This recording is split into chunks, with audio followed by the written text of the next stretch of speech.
আপনি যদি family card নিতে চান তাহলে এই ভিডিওটা আপনার জন্য। ফ্যামিলি কার্ড কারা কারা পাবেন এবং ফ্যামিলি কার্ড নিয়ে তারেক রহমান কি বললেন, ভিডিওটা আগে দেখুন। আমার নাম তাসনিয়া আহমদ দিদি। আমি লিডিং ইউনিভার্সিটির কম্পিউটার সায়েন্স ডিপার্টমেন্টের ছাত্র। আমার প্রশ্নটা উইমেন এম্পাওয়ারমেন্ট নিয়ে। আমি এখানে আপনার 8টা বা 9টা পলিসি দেখানো হয়েছে।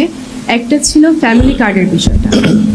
আমি জানতে চাচ্ছি যে ফ্যামিলি কার্ডের ফাইন্যান্সিংটা কিভাবে হবে এবং এটার সাথে নারী ক্ষমতায়নের কি সম্পর্ক, এবং এর দ্বারা নারীরা কি শুধু সুবিধাভোগী হবে না প্রকৃতপক্ষে সমাজে নারীরা ক্ষমতায়নও হবে?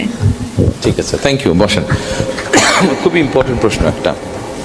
প্রথমত ফ্যামিলি কার্ডের একটা স্যাম্পল কেমন হতে পারে আমার কাছে আছে। আপনার মধ্যে এর মধ্যে নিশ্চয়ই অনলাইনে বা বিভিন্নভাবে দেখেছেন ফ্যামিলি কার্ড। এখন এই ফ্যামিলি কার্ডটা কেন আমরা দিচ্ছি, প্রথমে আমরা এটা একটু বোঝার চেষ্টা করি।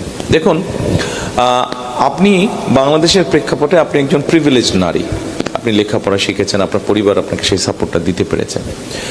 আপনাদের নিশ্চয়ই অনেকের জানা আছে বেগম খালেদা জিয়া যখন সরকার গঠন করলেন প্রথমবার এবং তৃতীয়বার সময়টা কম ছিল, যাই হোক, ওনার সরকার থাকাকালীন সময়ে উনি একটা কাজ করেছেন যে আমরা সবসময় বইয়ে পড়েছি, বেগম রোকে এই দেশের নারীদের শিক্ষাকে উনি এনকারেজ করেছেন।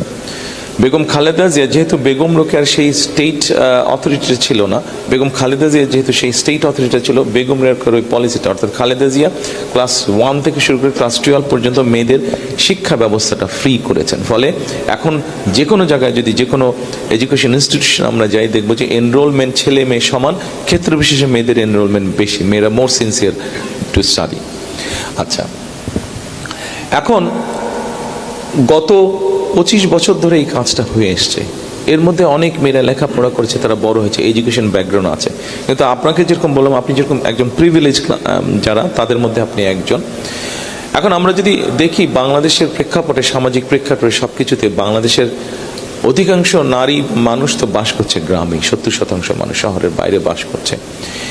এই নারীদের অধিকাংশ বিভিন্নভাবে ডিপ্রাইভ, সামাজিকভাবে ডিপ্রাইভ।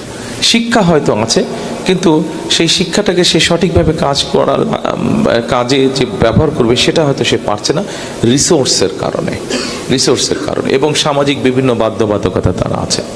আমরা যেটা করতে যাচ্ছি, বাংলাদেশে এই মুহূর্তে মোটামুটি কম বেশি আমাদের কাছে যে স্ট্যাটিস্টিক্স বা ডাটা আছে, আমরা হিসাব করে দেখেছি 5 থেকে 6 জনের সদস্য সংখ্যা ধরলে এরকম পরিবারের সংখ্যা অন এন এভারেজ 4 কোটি পরিবার, এরকম শহর গ্রাম সব মিলে 4 কোটি পরিবার।